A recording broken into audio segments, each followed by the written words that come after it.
Late today, President Trump announced he will tap the nation's strategic petroleum reserves. The International Energy Agency is also releasing a record 400 million barrels of oil. It's a move by the U.S. and its allies to increase global supply and to slow the rising price of oil and gas as the war with Iran continues. Fox 4's Alex Boyer following today's developments and joins us now from the newsroom. Alex. Hey guys, and you know we are now in the 12th day of the American-Israeli war with Iran.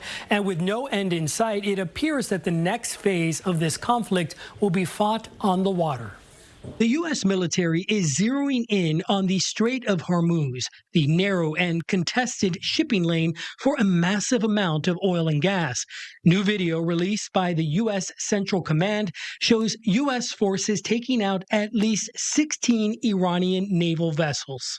To date, we have struck more than 5,500 targets inside Iran, including more than 60 ships, using a variety of precision weapon systems. U.S. Admiral Brad Cooper said the ships were laying mines in the area where 20% of the world's oil is shipped. The majority of their mine layers have been sunk. However, they still have a few mine layers still floating at this point. Ken Gray is a professor with the University of New Haven. Defense officials say Iran's ballistic missile and drone attacks have dropped drastically since the start of Operation Epic Fury.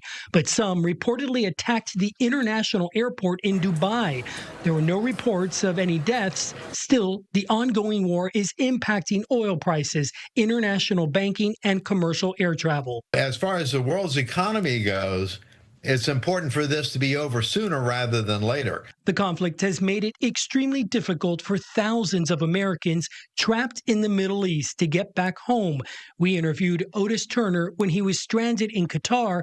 He finally made it out after being there for nearly a week. I made it home. Tired, 40-plus hours of travel, but I'm home.